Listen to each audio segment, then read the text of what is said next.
comprend toute la plaine de Grenade. Fossé, fossé, fossé. C'est ainsi qu'a été fait le plan routier national de 1936, là où les rangs se poussaient avec tant d'art, mitraille, là où l'amour allait librement dans les virages, mitraille, là où la parole s'élevait dans la côte, mitraille, mitraille, mitraille. Que l'on brûle mon corps quand je mourrai, que l'on répande mes cendres dans tous les fossés, que tous ensemble nous réveillions à la vie, même si c'est un vers, compagnon, qu'à Lugo revienne se nourrir la dignité, que revienne se nourrir la dignité dans le monde. Para Juana Cadevielle voy a leer otro poema que se titula Juana Cadevielle, que está precisamente inscrito en el monumento que se le dedicó en la localidad de Rábade, cercana a Lugo, donde apareció asesinada, como tantos otros poemas de los que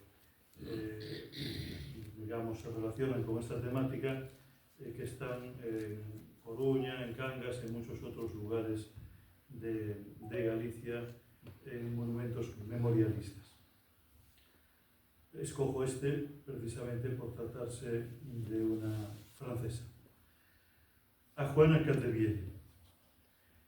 Dispararon a cabeza de Mapoula, mas medraron libres as silveiras e nunca desfaleceron as ideas. Dispararon o corazón de rosa, mas volveron voar as bolboretas e nunca feneceron os amores. Mataron a co presuízo sen xuizo, como quen queima xestas florecidas, que por iso é patrimonio da xustiza. Chamábase Juana Cadevielle, como podía chamarse a vida mesma. Morreu como viviu, de amor e liberdade. En Rábade deixounos un carabel para reinventar o amar, un xirasol co que facer a paz e unha violeta para fabricar futuros máis muller. À Juana Cadevielle. Ils ont visé le coquelicot à la tête, mais les ronds sont poussés librement et jamais n'ont défailli les idées. Ils ont tiré sur le cœur de la rose, mais les papillons de nouveau ont volé et jamais ne sont morts les amours. Ils l'ont tuée par préjugé sans la juger, comme on brûle les genêts en fleurs. C'est pourquoi elle est patrimoine de justice. Elle s'appelait Juana Cadevielle. Elle aurait pu avoir pour nom la vie même. Elle est morte comme elle a vécu, d'amour et de liberté. À Rábade, elle nous a laissé un œillet pour réinventer l'amour, un tournesol pour nourrir la paix, une violette pour fabriquer d'autres avenirs plus femmes. Ahora quería leer algún poema relacionado con el exilio a Francia, que es un tema que también me interesó mucho como poeta, como persona, pero también como investigador, ¿no? Vamos a partir de un muy breve poema que se titula Exilio, que resume un poco la sensación que tuvimos muchos de los que vinimos a Francia en busca de nuestras auténticas raíces desenraizadas, ¿no? Que eran las del exilio republicano de 1939 en adelante. Y claro, muchos tuvimos la sensación de encontrarnos aquí con nuestros padres ausentes y con nuestros hermanos presentes. Muchos de ellos aquí hoy precisamente honrándome con su presencia. Exilio. Nos viñemos porque nin o noso amor puido facer que eles volvesen. Exil, nous sommes venus à eux, car même notre amour n'a pu le faire revenir. Muchos de estos exiliados de primera hora padecieron la doble barbarie, digamos, del franquismo en su huida y luego del nazismo durante la ocupación. Muchos de ellos acabaron trabajando para los nazis en en los trabajos forzados a los que fueron obligados, como por ejemplo en Brest, ¿no? Cuando se creó el gran búnker submarino que pretendía impedir el desembarco que finalmente se realizó en Normandía. Allí murieron muchos exiliados españoles, algunos de ellos están todavía allí embutidos en los muros a los que fueron arrojados cuando todavía eran cemento fresco, porque cuando algunos tenían un accidente o simplemente protestaban y eran incómodos, pues los arrojaban a veces al cemento fresco del que hoy en día forman parte, ¿no? Así que voy a leer un poema dedicado a la construcción del búnker submarino de Brest por los esclavos de Hitler, en los que hubo muchos judíos, en los que hubo muchos rusos, muchos antifascistas de muy diversos lugares, pero también muchos españoles. Este poema fue leído también en la inauguración de la placa correspondiente en recuerdo de esos españoles en el propio búnker de Brest. Arsenal da barbarie. Bárbara. Trouxéronos en vagóns como a bestas, recluíronos en barracóns como reos, sometéronos a durísimos traballos forzados, pero ninguén puido doblegar a súa humanidade transterrada. Exiliados republicanos entre os máis indómitos escravos de Hitler en Bretaña e nas illas anglo-normandas. Procedían da veiga de Granada, das rías de Galicia, das rúas de Madrid, de miles de recantos perdidos na súa terra ocupada polo fastio do que nunca serían súbditos. E o seu único patrimonio era a resistencia ou a nada. 500 días no búnker submarino cargando co peso da historia baixo as augas máis grises do Atlántico nazi. 500.000 metros cúbicos de escuro formigón fascista e tan só 1 miligramo de esperanza clara. Algúns foron engolidos polo cemento fresco, outros puideron seguir sendo os primeiros loitadores antifascistas de Europa ata a liberación ou a morte. Di a canción que en Brest non quedou nada, mas a lembranza das vítimas perdurou na súa prole e en toda dignidade fronte á barbarie. Porque a forza torrencial e irreductible dos solidarios sifóns da memoria rescatou os afogados no océano, os extenuados na base, os fuxitivos das illas, baixo as mestas toneladas de néboa que enterraban tanto sufrimento. Que os ventos máis atlánticos e libres inunden aquela injustiza inesquecible con ondas rompentes de irmandades en fin.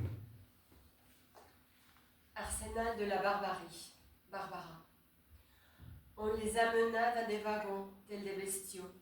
On les enferma dans des baraques, tels des forçats. On les soumit à d'éprouvants travaux forcés. Mais personne ne put asservir leur humanité expatriée. Des exilés républicains parmi les plus indomptables esclaves d'Hitler, en Bretagne et dans les îles anglo-normandes. Ils venaient des vallées de Grenade, des rias de Galice, des rues de Madrid, des milliers de coins perdus dans leurs terres occupées par les fascismes dont ils ne seraient jamais les sujets. Et leur seul patrimoine était la résistance ou les néants. 500 jours dans les bunkers sous-marins, croulant sous le poids de l'histoire, dans les eaux les plus grises de l'Atlantique nazi. 500 000 mètres cubes de sombre béton fasciste et un seul milligramme de clair espoir. Certains furent engloutis par les ciments frais. D'autres ont pu poursuivre leur combat de premiers antifascistes d'Europe jusqu'à la libération ou la mort. De Brest, dit la chanson, il n'est rien resté, mais le souvenir des victimes se perpétua dans leur lignée et en toute dignité face à la barbarie. Car la force torrentielle et irréductible des solidaires siphons de la mémoire sauva les noyés dans l'océan, les morts d'épuisement dans la base, les fugitifs des îles, sous les épaisses tonnes de brume qui ensevelissaient tant de souffrances. Puissent les vents les plus atlantiques que les plus libres inonder cette inoubliable injustice des déferlantes fraternelles sans fin. Y para terminar, quiero leer un poema que tiene que ver con el exilio triunfante, por así decirlo. Después de tanto sufrimiento, el exilio tuvo alguna satisfacción al ver cómo algunos de sus hijos triunfaban y eran reconocidos en los nuevos países de adopción. Tal es el caso de María Casares, precisamente la actriz, hija del último presidente del gobierno republicano antes de la Guerra Civil, de Santiago Casares Quiroga, porque además de que los dos eran gallegos, los dos fueron estudiados precisamente por María Lopo, quien además ha escrito y ha exhumado las cartas que se cruzaron de padre e hija. Ha hecho también la magnífica edición, que ya es un referente de las memorias de María Casares, ¿no? Residente privilegiada en la Biblioteca del Exilio, Editorial Renacimiento, y muchos otros libros y trabajos sobre esta actriz, sobre María Casares. El poema se titula Aviase Vermella, María Casares. La vida también me llevó un poco a mí a entrelazarme con esta historia, entre otras cosas porque, como se dijo aquí reiteradamente, yo soy especialista en un gran amigo que fue José Ángel Valente, que vivió en la calle Bolligar, justamente muy cerca de donde vivió anteriormente María Casares, donde convivió con su padre, con Santiago Casares Quiroga, con otros republicanos que pasaron por allí y donde recibía efectivamente a su amado Albert Camus, ¿no? De manera que también mi París al final se entretejió en distinta época con el París de María Casares. Este poema, Aviase Vermella, María Casares, lleva dos citas. Una, como no podía ser menos, de Albert Camus, y otra, como no podía ser más, de María Lopo. La de Albert Camus está en francés y por lo tanto la va a leer ella precisamente. M, sur une plage déserte, à l'extrême pointe de l'Europe, dans un vent violent, fait la course avec l'ombre des nuages sur le sable. Elle est la vie triomphante. Y la cita de María Lopo, que está en uno de sus libros en gallego dedicados a María Casares, dice así: «Mais fronte a tanta morte, ela sempre estivo coa vida. Foi a vitoria da vida para os seus pais, o triunfo do desterro para os exiliados, a vida triunfante no seu lugar do amor». Entonces, para finalizar, Aviase Vermella, María Casares. Aviase é unha muller descoñecida. Viaxar co signo de Plutón, co toxo, coas algas, coa humidade, coas vacas que nunca chegan a formar un rabaño. Aviase aos celtas, ao teatro que é a patria, as praias desertas, a ti que és a vida triunfante. A Coruña, Montrove, Bastiagueiro, Villa Galicia, Hotel Paris, New York. Pola rúa Bolligar, vou con María, tras María, tras María, tras María. Le voyage rouge, María Casares. Le voyage est une femme inconnue. Voyager sous les signes de Pluton, avec l'ajonc, avec les algues, avec la brume, avec les vaches qui n'arrivaient jamais à former un troupeau. Les voyages vers les Celtes, vers le théâtre qui est la patrie, vers les plages désertes, jusqu'à toi qui es la vie triomphante.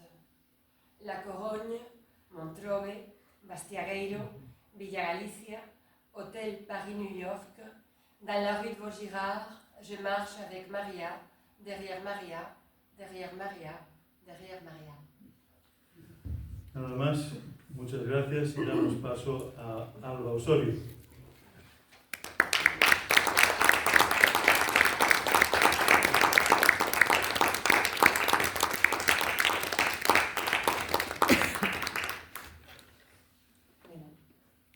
¿Se me oye con el micrófono?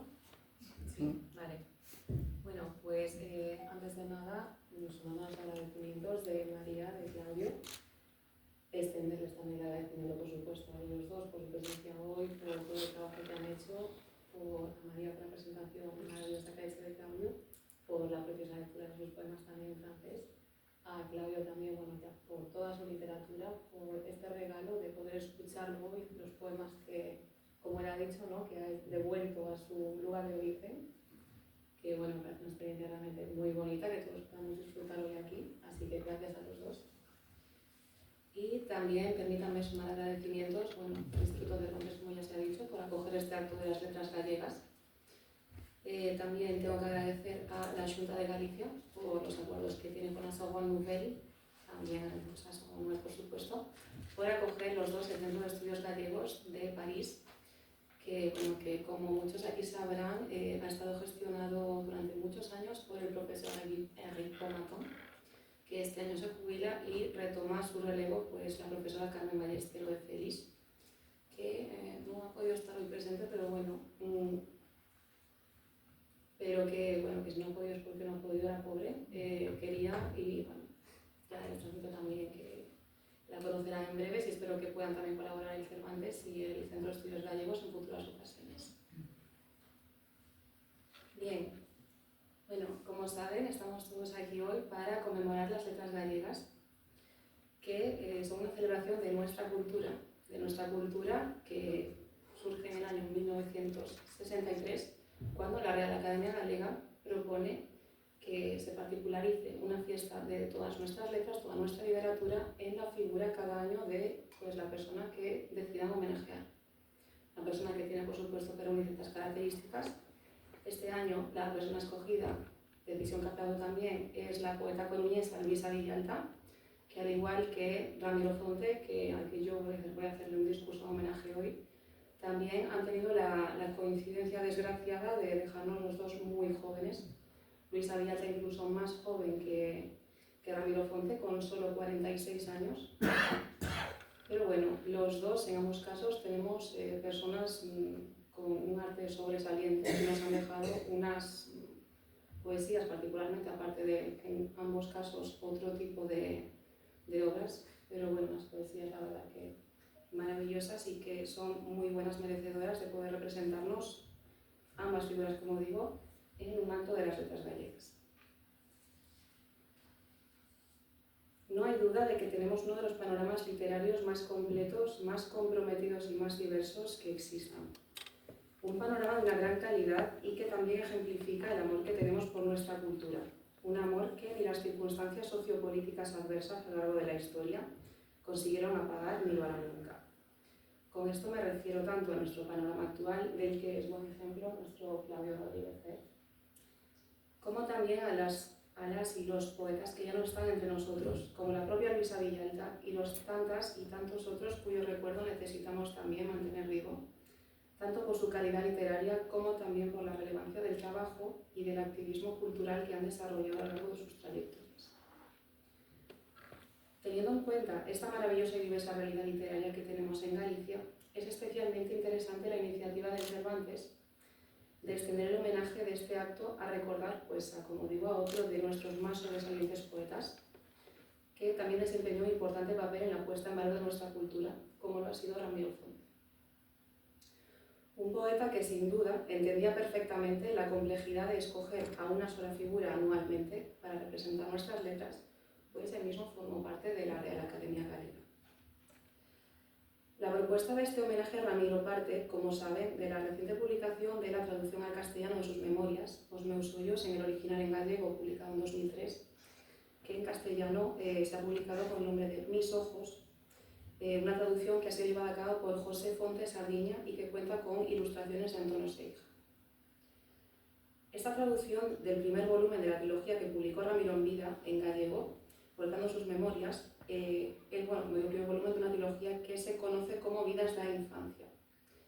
Y es particularmente interesante porque inicia el camino para que toda la comunidad que no es galego-falante, pero que pueda estar interesada en una figura tan sobresaliente, como digo, tanto de nuestra literatura como de la puesta en valor de nuestra cultura, que puedan conocer pues, todas esas experiencias, todas esas memorias que él mismo nos comparte, para que entendamos más bien su figura, ¿no? Y lo que lo ha llevado a ser la persona tan sobresaliente que ha sido, como he dicho. Las memorias de Ramiro Fonte son la prueba de un dominio magistral de la narración novelada autobiográfica, un vaciado de sus vivencias de niño en su Pontevedra de nacimiento y el terror de la mayor parte de su educación y de su crianza. Tenemos en ellas un discurso muy próximo, un discurso lleno de hermosas imágenes con las que no solo hace perdurar su memoria en el tiempo, sino que hace interesantes reflexiones sobre el funcionamiento de su memoria, ligando sus recuerdos de la infancia a la arquitectura de los espacios que reproducen palabras. La arquitectura estructura el discurso, dejándonos conocer a un adulto hablando de ese niño que fue y que siempre llevó dentro. Una persona profundamente observadora y reflexiva, pero con una humildad y simplicidad en su discurso que prueban la gran persona que fue, además de la grandeza de su literatura. En definitiva, es un relato que nos hace sentir que escuchamos la voz de un ser querido realmente, presentándonos sus memorias, incluso si no lo conocemos previamente.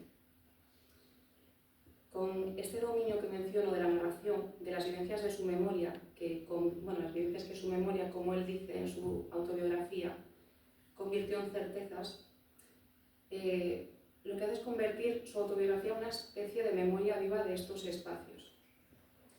Es una memoria personal, íntima, que él mismo hace pública, permitiéndonos hacer de sus recuerdos los nuestros, ofreciéndonoslos a todos y a todas.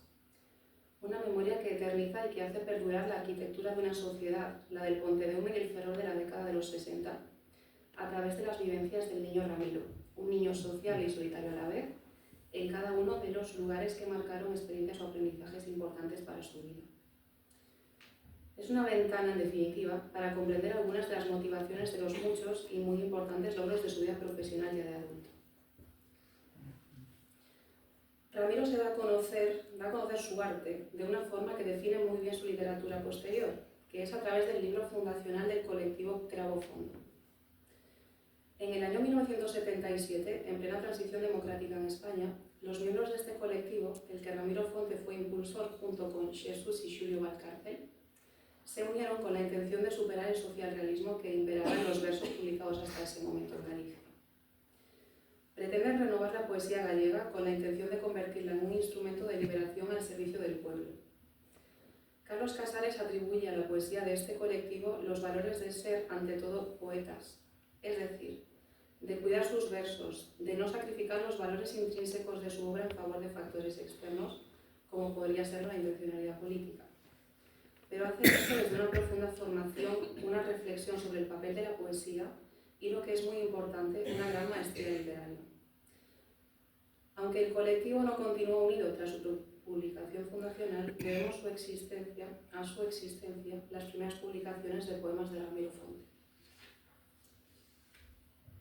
Escribió estos primeros poemas mientras estudiaba Filosofía y Letras en la Universidad de Santiago de Compostela, y este afán de liberar su poesía de moldes temáticos, de estar sometido a una temática, se mantuvo a lo largo de su trayectoria poética profesional. Como ejemplos de esto, en su vida profesional tenemos su participación en la creación de las revistas universitarias Dorna y Bonaval, que surgieron en 1981 y 1979 respectivamente. La primera de ellas, Dorna, sigue hoy en día en actividad y mantiene la orientación compartida por ambas en su origen y que continúa la línea filosófica de renovación de los grupos surgidos en los años 70-80 para crear un espacio de renovación e impulso de la poesía gallega. Aunque el homenaje que hacemos hoy a Ramiro está centrado en su poesía, a la que volveremos en breve, este no sería completo sin hacer referencia a sus muchos logros profesionales. Y es que, además de poeta, escritor e investigador, Ramiro Fonte fue docente de lengua y literatura gallega en Vigo y en Londres. Siendo yo actualmente, como se ha dicho, lectora de gallego aquí en París, no puedo dejar pasar la ocasión de agradecer a estas primeras generaciones de docentes que tuvieron la muy bonita, pero muy ardua también tarea de transmitir y poner en valor nuestra cultura, tanto dentro como fuera de Galicia, en un contexto todavía muy incipiente que presentó muchísimos retos. Así que gracias de corazón al trabajo de Ramiro y del resto de docentes de gallego de su generación, por haber sentado las bases para que otros podamos estar aquí hoy con ustedes continuando esta tarea. Y por supuesto, estando hoy en el Instituto Cervantes, no podemos homenajearlo en condiciones sin mencionar que el mismo Ramiro dirigió el Centro de Lisboa entre el año 2004 y su fallecimiento en 2008. Si miramos el calendario histórico de las actividades culturales de este instituto portugués, podemos apreciar que su gestión impulsó la presencia de nuestra cultura en esta institución. Como por ejemplo, la semana que dedicaron a las letras galegas precisamente en el año 2006, que contó con una importante y diversa programación cultural, con varias proyecciones de películas, coloquios, etc. O si seguimos también un orden cronológico, podemos recordar también los dos congresos que organizó en el año 2007, titulados De Amores y Maldecires y la poesía gallego-portuguesa, en el que él mismo participó además como ponente, y el que se celebró en noviembre de ese mismo año 2006 con el título de Los gallegos en Lisboa. Como digo, Ramiro escribió también narrativa y crítica literaria, pero se identificó sobre todo con la poesía que siempre escribió y publicó en gallego. El primero de sus 14 poemarios que se llegaron a publicar, llamado As cidades da nada, vio la luz, como se ha dicho, en el año 1983. Tenemos en este poemario composiciones de temáticas diversas, pero que tienen rasgos comunes como el abundante empleo de referencias culturales, algo que conocemos técnicamente como culturalismo, y que es una característica compartida, en mayor o menor medida, por ese grupo de poetas que publicaron a partir de los años de finales de los 70 y los 80, y que renovaron el panorama poético de nuestra literatura.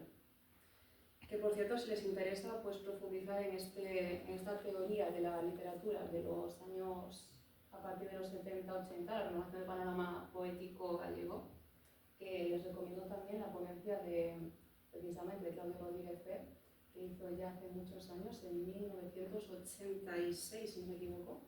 Puede ser. Sí. En los cuadernos del norte. Exacto, en los cuadernos del norte.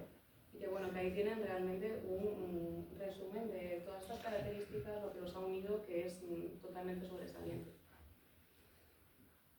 Y volviendo a centrarnos en Ramiro, la crítica destaca muy frecuentemente la calidad formal de sus versos, los de toda su obra poética, entre la que encontramos otros títulos como De Signium, publicado en el año 84, o Adeus Norte en el 91, por citar solo algunos ejemplos. Él consideraba su obra poética como una unidad, como el poema, unidos todos ellos precisamente por esta calidad formal, por la precisión léxica, considerando la palabra como el elemento fundamental de su arte. Su calidad literaria le ha valido varios reconocimientos a lo largo de su carrera, entre los que podemos citar, sin ser exhaustivos, el Premio de la Crítica de Galicia y el Premio Losa Dieguez en 1984, o el Premio de la Crítica Española en 1989. A continuación les leeré en gallego una selección de los poemas de Ramiro Fonte para que puedan conocerlo o recordarlo de la forma más hermosa que se puede recordar a un escritor, que es a través del legado artístico que nos dejó. Esta selección pertenece a la obra 10 de 10, que viene disponible en línea en la web del Centro Virtual Cervantes y que consiste en un homenaje que el Instituto de Nápoles hizo al escritor cuando falleció. Según las palabras del director de Cervantes por entonces, el señor José Vicente Quirante Ribes, esta obra, en la que importantes poetas italianos tradujeron algunos de sus versos de Ramiro, es un homenaje particular, un homenaje que permitió que la poesía de nuestro querido poeta se conociese también en italiano. Cito las emotivas palabras que dedica el por entonces director del Cervantes de Nápoles para introducir la lectura de esta selección de poemas. Unos poemas que él considera una obra hecha con toda la pasión de la que somos capaces para una gran persona que se ha ido, pero que algunos nunca olvidaremos. Y con esto les voy a leer algunos de estos 10 poemas en total que son. Yo he seleccionado 6, que les leeré, como digo, en gallego. Empezamos con uno que se titula Xardín de San Carlos, y que dice: Sempre terá aquí patria aquel poeta romántico, tranquilo, liberal, que a ninguén lle desexa facer mal cunhas rimas que esconde na gaveta. Sentada nunha rocha do planeta, Galicia, segue ti mirando o mar, que eu xa me dispoño a consumar a miña vocación de anacoreta. Non quero que a palabra do impostor envelene os meus soños, nin, peor, vivir desta comedia como autor. Abóndame con ter por compañía a Nidia Rosa, a voz de Rosalía e o presaxo da luz a miña ría. Bueno, de este poema simplemente decir dos cosas, una genérica, que es que en el Centro Virtual Cervantes pueden acceder a estos poemas tanto en gallego como en castellano como en italiano, en el caso de que alguien esté interesado en leer alguna de las traducciones. Y también señalar el hecho de que Ramiro cita muy frecuentemente a Rosalía en su poesía, era un gran admirador de Rosalía de Castro, y incluso en su funeral sonó por deseo suyo expreso la canción, bueno, la musicalización del poema de Rosalía, Negra sombra que me asombra. Bien, seguimos con otro poema de esta misma selección que se llama Unha fotografía, y que dice: Despolla o calendario un ano dos 60, cando sucede a escena sinxela, familiar. A mesa recollida, o acabar de xantar, e o branco do mantel que espella unha luz lenta. Estamos todos xuntos, dispostos a falar das cousas que se perden. A morte violenta na estrada dun rapaz, a irmá maior comenta. Na tregua silenciosa case se escoita o mar. Ese denso silencio anticipa a sorpresa. Dun volume de coiro que aparece na mesa o pai lea a Rosalía como dando a lección.